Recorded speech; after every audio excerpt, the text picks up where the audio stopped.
Sad to say, hindi ko naman sa sarili kong pamilya na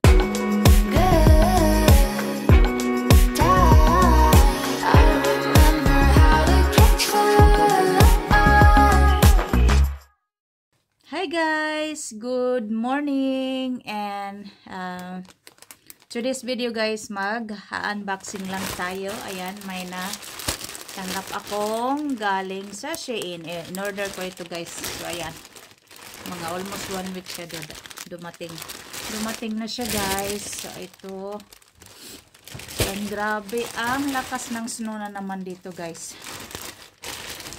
Tapos ang sakit pa ng paa ko nung pupunta ako ng postloadan kasi nga hindi ko na hinintay yung husband ko. Kasi nag-training siya sa other city, nag-swimming, and kasi nga alam nyo naman, kailangan niyang mag-ready din sa mga test niya. And I just want you to know na number 1 donor yung husband ko, and hindi ko alam kung maging okay ba siya as a donator, but thank God kasi dami pa rin siyang mga angel na pinadala dito sa akin na gusto ring mag-donate kung sakasakali. So sana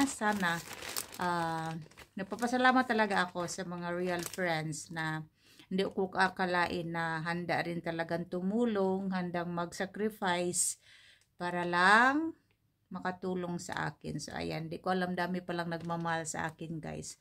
So ayan, I'm so thankful and grateful to, of course, number 1 to our Almighty God and my husband and some good friends and supportive friends. And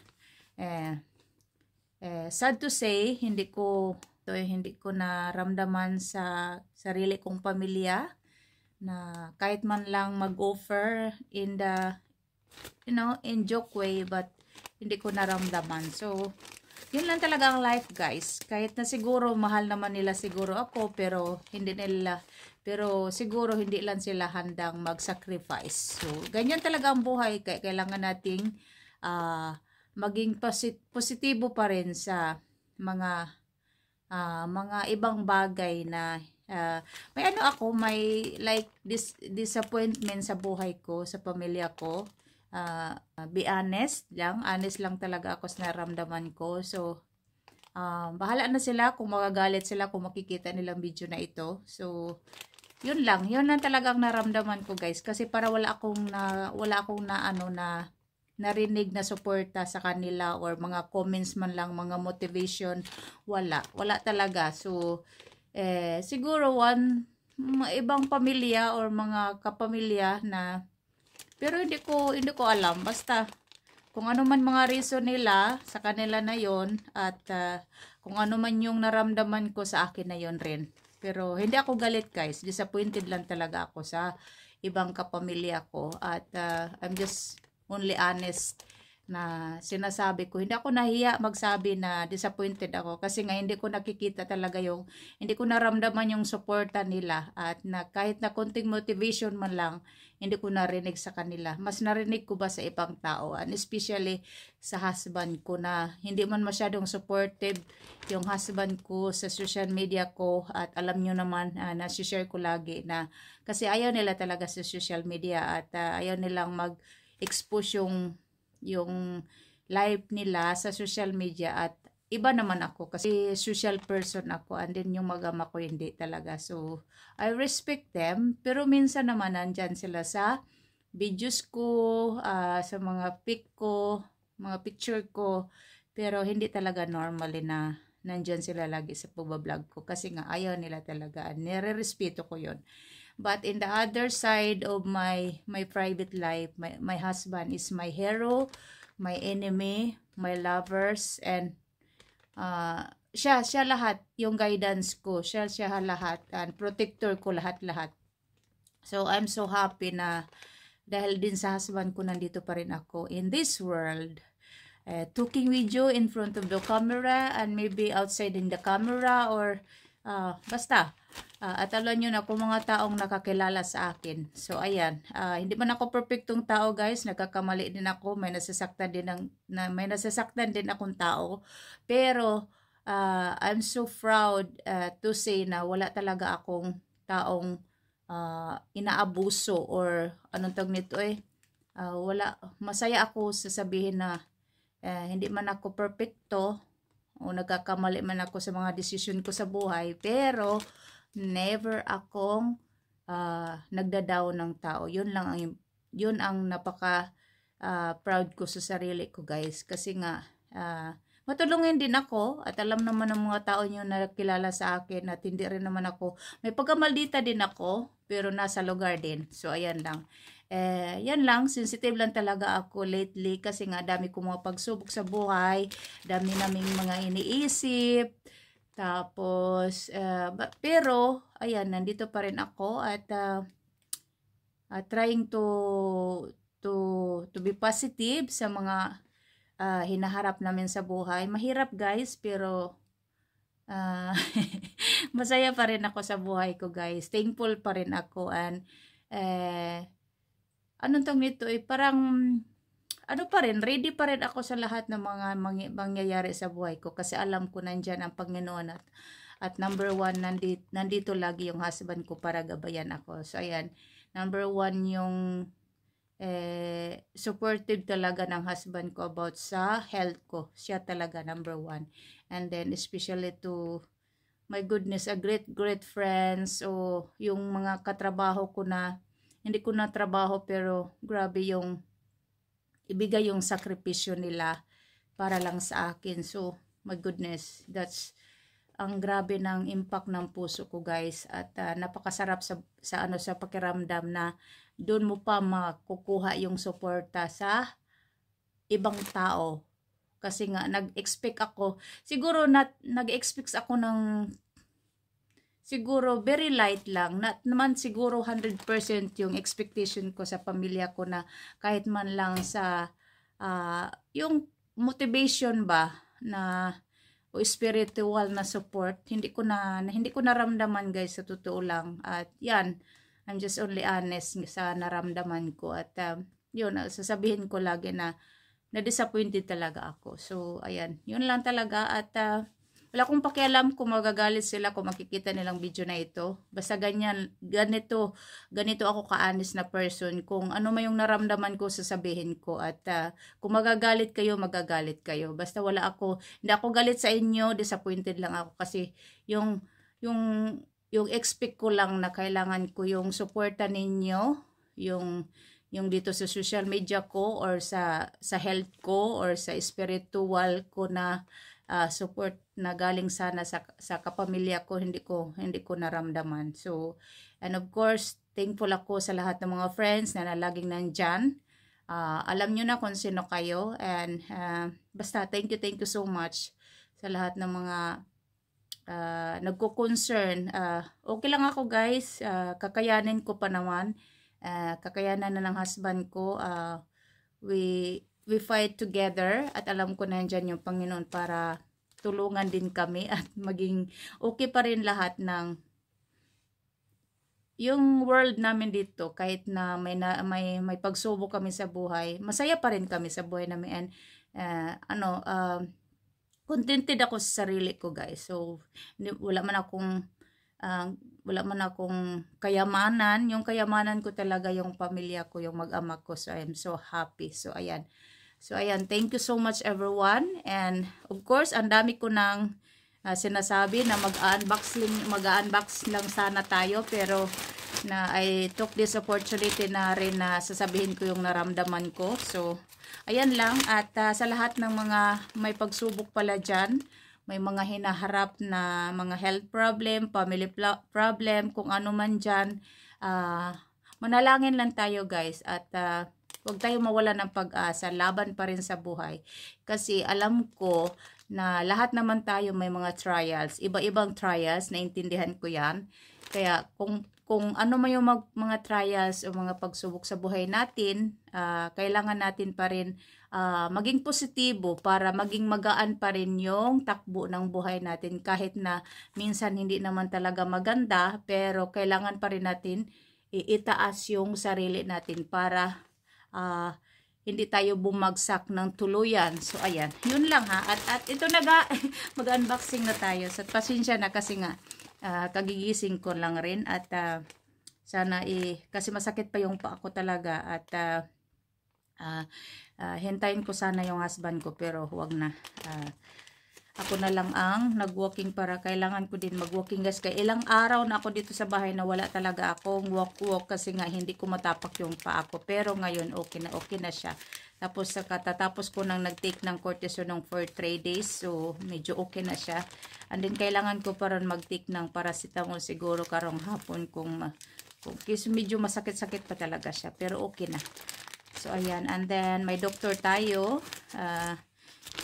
Ano tong nito may doctor tayo bukas. So ayan, so we'll see kung ano naman yung mga pag-usapan doon. So ayan, i-check upin din yung mga ngipin ko ulit. So at saka yung chan ko, sa heart ko, lahat na kasi yung husband ko separate din kami kasi nga iba yung mga test din niya kasi as a donator kung maging okay ba siya or hindi. So we'll see, sana nga nagtitraining yung husband ko para mag-lose ng weight. So we'll see guys. So ayan na nga, nandito na nga. Uy, ang dami ko pang pinasasabi. Ito yung parcel nila guys. Ewan ko ba, nakalimutan kung ano yung in-order ko. So ayan na, mataas itong video ko guys, pero diba, okay lang yun. Minsan lang naman ako mag-upload ng mataas na video, diba? So alam ko sa mga supportive friends dyan, ano tong nito ano naman talaga pinapanood ninyo, diba? So thank you everyone. So ito na nga yung una kong order. So ayan guys, diba? Ayaw ko na lang isuot guys kasi gininaw ako guys, as in ayaw ko na lang mag-fit. Ayan, makikita naman nyo minsan sa mga videos ko na sinusuot ko. So ayan ganda siya guys kasi pang may long sleeve siya ba. Maginawin kasi ako. And then ano pa ba yung in order ko? Dami ko palang in order. Ha? Ay, o nga pala. Bikini siya guys sa summer. Ayan, may short siya guys, may short. Wow, mabuti kasi hindi siya masyadong malaki. Ayan. Ayan, pwede din siya pang training, parang ganun. Ayan. Ayan guys. Ang ganda niya guys. Diba? Oh. Ang ganda niya. Pang swimming siya. Parang pwede din siya pang pang training. So ayan. Oh, diba? Then may dito pa. Ano pa ba ito mga in-order ko kalimutan ko na. Parang siya, smart watch guys. Sa mga makikita mo yung yung mga stig mo sa araw-araw. Ayan. Ayan guys. Ayan. Ayan. Bigay ko sa anak ko ito sa Valentine's. So, diba? Meron siya. At meron din ata ako. Dalawa yung binili ko ata. Oh, diba? Smartwatch. So, bili ako. Dalawa kasi binili ko. Isa sa anak ko, isa sa akin. Yan guys. So, diba? Open ko siya. Next time na baka para mahulog ng mga dyan. And then, ano ba ito? Shower cap. Sa buhok. Kasi nahirapan ako minsan sa buhok ko Ayaw kasi ng husband ko na ko siya ng short. Konti-konti lang. Ayan, may na tayo guys. Meron naman ako kaya hindi lang maano lang lahat yung buhok ko kasi napakabaga yung buhok ko. Ayan guys, meron na tayo. Pag minsan nagsuswimming, hindi ko gusto mabasa yung buhok ko kasi nga lalo na malayo. Ayoko dry. Parang ito yung dito ay para sa sa kilid sa CR ba na hindi siya mag-leak sa tubig. Na parang pala, parang sa kitchen. Sa kitchen pala ito guys. Grabe ang kuan, very stark yung baho niya. Pang color sa ba? Sa kitchen. Ayan, look at that. May air, tayo siya guys. May earbuds tayo guys. Bumili ako. Kasi nga yung anak ko bumili siya. Kasi papa niya ang bumili. So bumili ako sa akin. And then, para sa buhok ko guys. Ang dami ko palang mga binili dito. This time, ayan. Parang iwan ko kung kuan ba sa buhok ko nito. So, ayan. So, iwan ko kung ano mga pinabili-bili ko guys. Ito para sa sa sabon. Sa sabon sa CR. Kasi nasira yung ko. Yung gamit ko. And then, yung sa bathtub natin, guys, kasi dami ko kasing mga buhok na nag-fall, tapos, pag parang nag-stuck yung mga buhok doon. So, bumili ako para nandito na siya magtigom lang siya dito ba. Hindi ko alam kung paano i-explain. And then, this one, yun na nga, yung parang tape na sa kilid sa CR, and then sa tawag nito yung sa kilid sa bathtub na hindi siya mag-leak ang tubig. So bumili din ako. So, kasi hindi ko nahanap doon sa mga stores dito ba.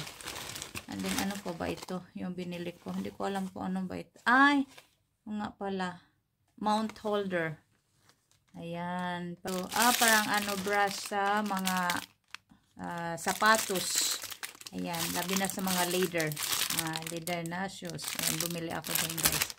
So, that's all for today's video guys. At pasensya na, mahaba talaga yung video ko today. So, ayan, maraming salamat everyone. And shout out to all my members na nandyan pa rin. And of course, sa lahat ng mga nagko-comment, sa mga sumusuporta sa live o sa premiere ko. Thank you everyone and watching my videos and commenting my videos, and of course all the motivation that I got from you, my beautiful people, supportive friends, and of course chatters. Thank you everyone, and be safe and God bless, and ingat-ingat lagi, and ayan,